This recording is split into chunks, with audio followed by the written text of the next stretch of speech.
It was an infamous crime that became a catalyst for the civil rights movement. The kidnapping and murder of 14-year-old Emmett Till is the subject of a movie in theaters now, and a statue of him was just erected in Greenwood, Mississippi.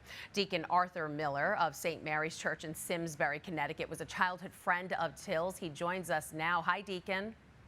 Hi, Christine. How are you? I'm good. Thanks for being here. Now, Deacon Art, it's been nearly 70 years since Till's murder. Other memorials in Mississippi have either been vandalized or torn down. What message does this new statue send?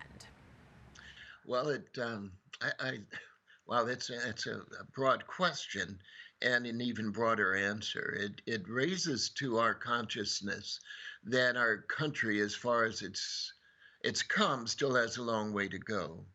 I have been to the many memorable, the many statues and memorabilia that have been erected in the name of my childhood friend, and I am aware that they have been, and I have in fact seen some of the damage done to them.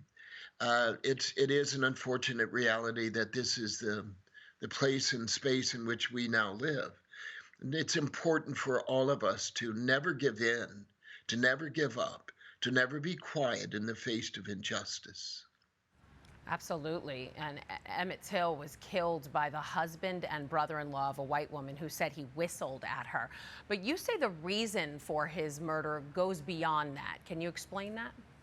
Well, I often preach that things aren't done on a racial basis because of the race of the person who has been picked on or bullied or murdered in this case. In the case of Emmett Till, he wasn't murdered because he whistled at a white woman. He wasn't murdered because he was black. He was murdered because in the United States there is this little town called Money, Mississippi, that perpetuated the very Jim Crow laws and encouraged that kind of behavior.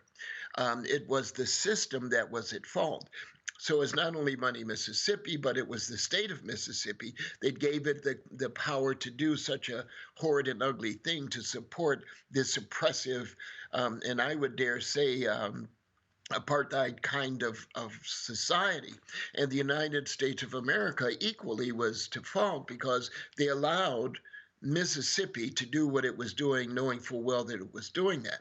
So Emmett Till wasn't murdered because he was black.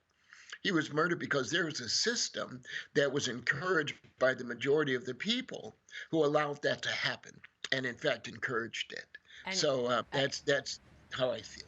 And meanwhile, the two men who later admitted to killing Till were found not guilty. Decades later, the woman admitted she lied. You were friends with Emmett, next-door neighbors. How do you feel that no one ever paid for his death? No one was held responsible. Well, in many ways, we all paid for his death.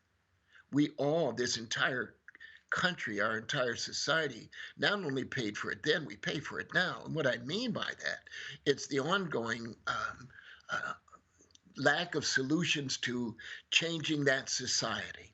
We have paid for it time and time again, and not just black folks, not just brown folks, but just as importantly, white people are paying the cost of a murder. I'm not particularly concerned whether the woman lied or not. That's not why he was killed, because she lied.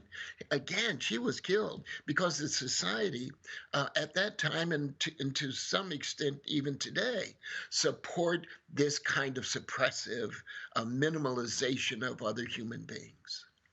All right, Deacon Arthur Miller, a childhood friend of Emmett Till, thanks so much for being here and sharing your story with us. It is certainly my blessing, and may God continue to bless us all, and may we begin to teach and to preach what we believe. Yes, absolutely.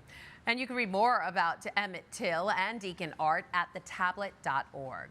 Hi, I'm Christine Persichetti, anchor of Currents News. If you like what you saw, please hit the like button on this video. And if you want to see more content just like it, subscribe and click on the bell for notifications.